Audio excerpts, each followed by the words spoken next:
జాతీయవాద జర్నలిజానికి అసలైన వేదిక నేషనలిస్ట్ హబ్ ని సబ్స్క్రైబ్ చేసుకోండి. నోటిఫికేషన్స్ కోసం బెల్ ఐకాన్ పై క్లిక్ చేయండి. భారత్ ఇజ్రాయెల్కు డ్రోన్లను ఎగుమతి చేస్తోంది. ఏంటి, డిఫెన్స్ టెక్నాలజీలో ముందు వరుసలో ఉన్న ఇజ్రాయెల్ భారత్ వద్ద నుంచి డ్రోన్లను దిగుమతి చేసుకుంటోందా అని అనుకోవచ్చు మీరు. అవును, ఒకప్పుడు ఇజ్రాయెల్ నుంచి దిగుమతులు చేసుకున్న భారత్ ఇప్పుడు అదే దేశానికి ఎగుమతి చేసే స్థాయికి ఎదిగింది. అది కూడా అదానీ గ్రూప్కు చెందిన ఓ సంస్థ ఈ ఎగుమతులు చేస్తోంది. హర్మ్స్ 900 డ్రోన్లను దాదాపు 20 వరకు భారత్లో తయారు చేసి ఇజ్రాయెల్కు పంపినట్లు వార్తలు వస్తున్నాయి. ఈ కిల్లర్ డ్రోన్లను ఇజ్రాయెల్ గాజా వార్లో ఉపయోగించనున్నట్లు తెలుస్తోంది. హర్మ్స్ 900 డ్రోన్లు 30 గంటలకు పైగా గాల్లో ఎగరగలవు. ఇజ్రాయెల్ ఉపయోగించే 4 రకాల కిల్లర్ డ్రోన్లలో ఇవి ఒకటి. వీటిని ప్రస్తుతం భారత్కు చెందిన అదానీ డిఫెన్స్ ఏరోస్పేస్తో పాటు ఇజ్రాయెల్ ఎల్బిట్ సిస్టమ్స్ జాయింట్ వెంచర్లో భాగంగా తయారు చేస్తున్నారు. ఈ డ్రోన్లు నిఘాతో పాటు బాంబులను కూడా ప్రయోగించగలవు. దీంతో ప్రస్తుతం ఇజ్రాయెల్ గాజాల మధ్య జరుగుతున్న యుద్ధం మరింత భీకరంగా మారే అవకాశం ఉంది. ఈ డ్రోన్లలోని టెక్నాలజీ ఇజ్రాయెల్కు సంబంధించింది. ఆ దేశానికి చెందిన కంపెనీ టెక్నాలజీని భారత్లోని అదానీ గ్రూప్నకు చెందిన కంపెనీ ఇక్కడ మ్యానుఫ్యాక్చరింగ్ చేస్తోంది. అయితే ప్రస్తుతం భారత్ డ్రోన్ల ఎగుమతి చేయడానికి కారణం ఏంటి తెలుసుకుందాం. భారత్ ఇజ్రాయెల్ మధ్య దృఢమైన బంధం ఉంది. ప్రపంచ దేశాలన్నీ భారత్కు సహాయం చేయకపోయినా ఇజ్రాయెల్ ఒకటే అండగా ఉంది. ప్రపంచంలో యూదులందరినీ ఊచకోత కోసిన సమయంలో భారత్ మాత్రమే తమ జాతిని కాపాడిందన్న ఒకే ఒక్క కారణంతో ఇజ్రాయెల్ భారత్కు అన్ని యుద్ధాల్లోనూ సహాయంగా నిలిచింది. అటువంటి ఇజ్రాయెల్కు ప్రస్తుతం భారత్ కూడా దన్నుగా నిలుస్తోంది. ఇజ్రాయెల్ గాజాల మధ్య జరుగుతున్న యుద్ధంలో యూదు దేశానికి కావలసిన డ్రోన్లను త్వరితగతిన ఉత్పత్తి చేసి పంపుతోంది. భారత్కు ఇజ్రాయెల్ దశాబ్దాలుగా దన్నుగా నిలుస్తున్న మోదీ ప్రధాని అయ్యే వరకు ఇజ్రాయెల్ను దేశంగా కూడా గుర్తించలేదు. అయినా ఆ దేశం మనకు సహాయం చేయడం ఆపలేదు. భారత్ ఇజ్రాయెల్ బంధం ఎప్పుడు బలపడింది? మోదీ హయాంలో ఎలా మారింది? ఇజ్రాయెల్ను గుర్తించడానికే నిరాకరించిన భారత్ 1971 ఇండోపాక్ యుద్ధకాలంలో ఎందుకు సహాయం చేసింది? ఇజ్రాయెల్ ఆవిర్భావాన్ని 1950 సెప్టెంబర్ 17న భారత్ అధికారికంగా గుర్తించింది. 1992లో పివి హయాంలో ఇరు దేశాల మధ్య దౌత్య బంధం మొదలైంది. 1948లో ఇజ్రాయెల్ ఏర్పాటును వ్యతిరేకిస్తూ ఐక్యరాజ్య సమితిలో భారత్ ఓటు వేసింది. అధికారిక దౌత్యబంధం లేని కాలంలోనే 1971లో జరిగిన భారత్ పాక్ యుద్ధ సమయంలో ఇజ్రాయెల్ ఇరాన్కు పంపాల్సిన ఆయుధ షిప్మెంట్ను భారత్కు పంపింది. వాజ్పేయి హయాంలో 1999లో కార్గిల్ యుద్ధ సమయంలో కేవలం తాను సాయం చేయడమే కాదు, అమెరికా సహా అనేక దేశాలకు ఆయుధ షిప్మెంట్లు యుద్ధ ప్రాతిపదికన ఇండియాకు పంపాలని కోరిందన్న విషయం తర్వాతి కాలంలో బయటపడింది. ఇజ్రాయెల్ మిలిటరీ పరికరాలకు భారత్ అతిపెద్ద కొనుగోలుదారు కాగా, భారతదేశానికి రష్యా తర్వాత రెండో అతిపెద్ద రక్షణ పరికరాల సరఫరాదారుగా ఇజ్రాయెల్ నిలిచింది. 1999-2009 మధ్యకాలంలో భారత్ ఇజ్రాయెల్ మధ్య $9 బిలియన్ విలువైన మిలిటరీ వాణిజ్యం జరిగింది. రెండు దేశాల మధ్య మిలిటరీ వ్యూహాత్మక సంబంధాల అభివృద్ధి, తీవ్రవాద గ్రూపులకు సంబంధించిన సమాచారాన్ని ఇచ్చిపుచ్చుకోవడం, సంయుక్త మిలిటరీ శిక్షణకు అడుగులు వేసింది. 2014లో ఇజ్రాయెల్కు సంబంధించి భారతదేశం 10వ అతిపెద్ద వాణిజ్య భాగస్వామిగా నిలిచింది. భారత్ ఇజ్రాయెల్ మధ్య ద్వైపాక్షిక వాణిజ్యం 92లో $200 మిలియన్ కాగా 2014 నాటికి $4.52 బిలియన్ పెరిగింది. ఇందులో భాగంగా ఇన్ఫర్మేషన్ టెక్నాలజీ, బయోటెక్నాలజీ, నీటి యాజమాన్యం, ఫార్మాస్యూటికల్స్, వ్యవసాయం వంటి వాటిలో వాణిజ్య ఒప్పంద చర్చలు విజయవంతమైతే రెండు దేశాల మధ్య వాణిజ్యం $5 బిలియన్ నుంచి $10 బిలియన్ పెరుగుతుందని అంచనా వేశారు.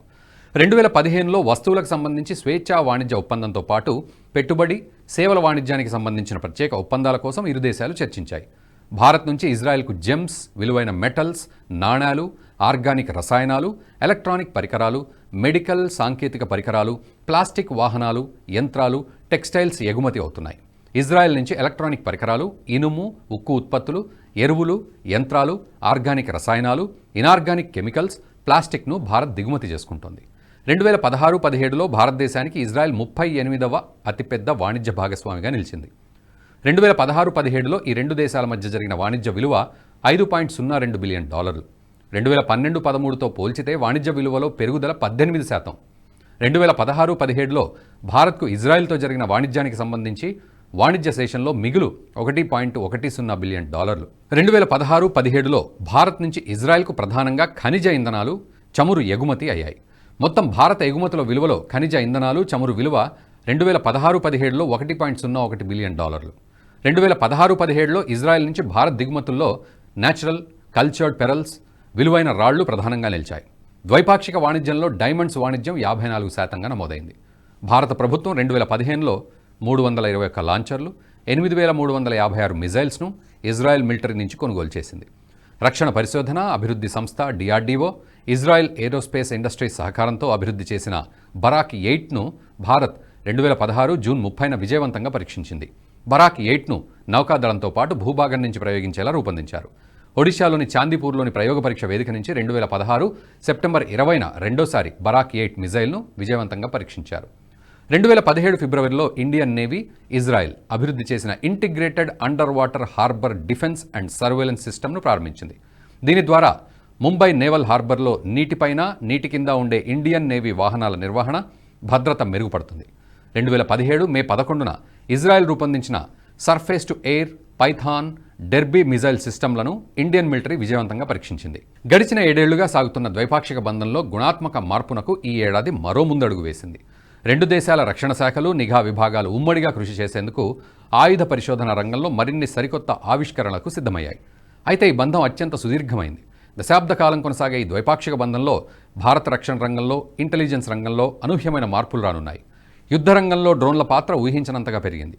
ఇటీవలి కాలంలో భారత్లోకి పాకిస్తాన్ వైపు నుంచి సుమారు 119 డ్రోన్లు ఆయుధాలను మోసుకొచ్చాయి. వీటిలో అత్యాధునిక గ్రెనేడ్లు సహా AK-56, AK-47, నైట్ విజన్ బైనాక్యులర్లు, ఎక్కువసేపు పోరాడాల్సి వస్తే ఆహారం అవసరం లేకుండా ఉండేందుకు కావలసిన టాబ్లెట్లు కూడా ఉన్నాయి. దీంతో సైన్యం అప్రమత్తమైంది.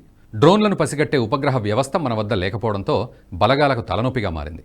ఇజ్రాయెల్లో 2012లో రెండో ఇంతిఫాదా కాలంలోనే దూరదృష్టి ఉపగ్రహ వ్యవస్థను ఏర్పాటు చేసుకుంది. 2005లో అమెరికా నుంచి UAVలను కొనుగోలు చేసింది. వీటి సాయంతో డ్రోన్లను ఆయుధాలుగా మలచడం ఎలాగో పరిశోధనలు చేసింది. డ్రోన్లను గుర్తించడం కేవలం భారత్కు మాత్రమే కాదు, ఏ దేశానికైనా కష్టసాధ్యమే అని ఇజ్రాయెల్ గుర్తించింది. లో ఆల్టిట్యూడ్లో ఎగిరే డ్రోన్లను గుర్తించడం కన్నా వాటిని నిరోధించే సాంకేతిక నైపుణ్యాన్ని కనుగొనడమే శ్రేయస్కరమని తేల్చింది. డ్రోన్ టెక్నాలజీతో ప్రతిదాడి చేయడం, ఐరన్ డోమ్తో మిజైళ్లను గగనతలంలోనే ధ్వంసం చేయడమే మార్గమని భావించింది.